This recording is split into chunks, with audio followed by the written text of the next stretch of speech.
they're said to try and cap interest rates. Fingers crossed as Kenyans await the president's decision. In studio, we're joined by Kiambu Town MP Jude Njomo, who sponsored the bill, and we are asking you to send in your thoughts on the current borrowing rates. What have been your experiences? Have you applied or sought a loan? What have been your experiences? Kindly share that with us. The SMS number is 22422. Jude Njomo, thank you very much for joining us in studio this evening. Welcome. Borrowing rates in Kenya are among the highest in the world, so Kenyans are waiting with bated breath, quite literally, to see how this pans out. How do you see this panning out from the end of the president? I feel quite confident that the president is going to assent to this bill.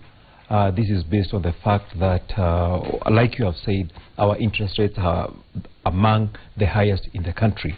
And time again, the banks and financial institutions have said that they are going to engage their own internal mechanisms to lower the interest rates, but this has not happened. Treasury have also, in several instances, said that is going to do some efforts to ensure that the interest rates go down, but this again has not worked.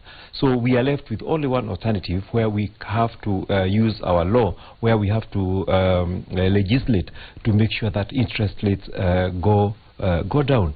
In any case, this was one of the promises that the Jubilee Manifesto promised the people of Kenya, that they will lower the interest rates. And then going back to the fact that this is the third attempt, previous parliaments have failed, past presidents have rejected these proposals. So why are you confident that this time round that the president will hear, this particular president will hear the cry of the Kenyans? The correct position is in the year 2000, the so-called Donde Bill was assented to by the president.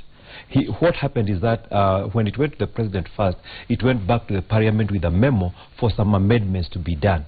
But when the amendments was done, President Moi assented to the bill. But the bill, the act now, which was assented to, had an error in law. So when the bankers went to court, the court nullified the act. So actually the first bill was assented to. Now the second bill, which was sponsored by Mheshimiwa Jakoya Midiwo, did not see the light of the day, because Treasury convinced Parliament that it was putting into place mechanisms that would put down the interest rates. It never did so, and if it did, it brought what is called the KBRR, or Kenya Bankers Reference Rate, which was supposed to guide banks on what interest they are supposed to charge. But this was a toothless dog that did not have any effect. Today, the KBRR recommendation is 10.5%. Banks are charging as much as 26%. Therefore, it does not work. And so this time around, you're confident that the president might actually sign this into law? I'm confident, because our banks have run amok. And supposing this goes differently, as you said here right now, banks have gone amok. What fallback do you have? Do you have counter proposals? Do you have a raft of measures in place? Because expectations are, and this is, of course, the gallery is expecting that, yes, their cry will be heard. So supposing it goes the opposite way. There is also a lot of, pressure from different quarters. Yesterday, the bankers had met, and they were, impressing on the president not to sign the bill, that they are putting in some measures which will avail to the public or to SMEs credit on low interest rate, which to us was too late. But what I know is that the president, when the bill lands on his desk, and there's this notion that tomorrow is the deadline, I would like to correct that position. Once the bill has passed through Parliament, there's some processes that go through in Parliament and in the office of the Attorney General. So what you're saying is that this decision will ultimately not be made tomorrow? Is that what you're saying? Tomorrow there is no deadline. I am not even sure that this bill has landed on the president's desk. I had checked this on Tuesday, the day before yesterday, and it had not left the Attorney General's office for the president's desk. So what I'm saying, when this bill lands on the president's desk, he has one option of signing it into law.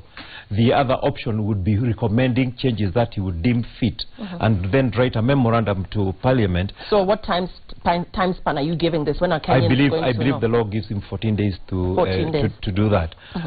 He writes a recommendations or recommends some amendments, which now has to come to Parliament for us to amend and then take it back. And as we start to wind up, you talked about banks trying to hoodwink Kenyans Kenyans and you reading some mischief into this.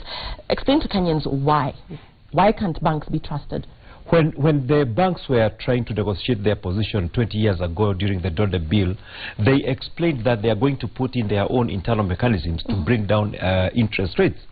So we have been waiting for over 20 years for the banks to do something which will bring that down the interest rate. It has not happened.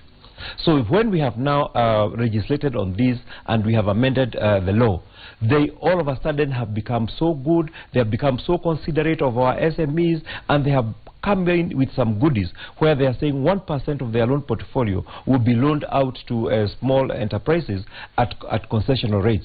They are not even telling us what this rate is. They are calling it friendly rate. If you go to the bank today, they'll tell you they are going to give you a loan at a friendly rate of 26%. So we don't know what interest they are going to give these concessional loans.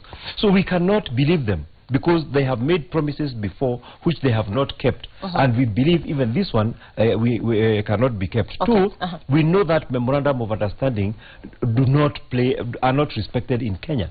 So why do we expect that when they give a memorandum of understanding to the governor of Central Bank, they are going to stick by it, or they are going to respect it? We doubt it. Okay, so as we wind up, Kenyans feel the current interest rates only serve the interests of the banks. The banks, on the other hand, are arguing that if the president assents to the bill, it will not be good for the economy, and economists are arguing similarly. They say this will not be good for the economy. Is there a minimum compromise you're willing to consider so that at the end of the day there is gain for both? The banks are in business. Kenyans want to borrow at favorable rates. As we close.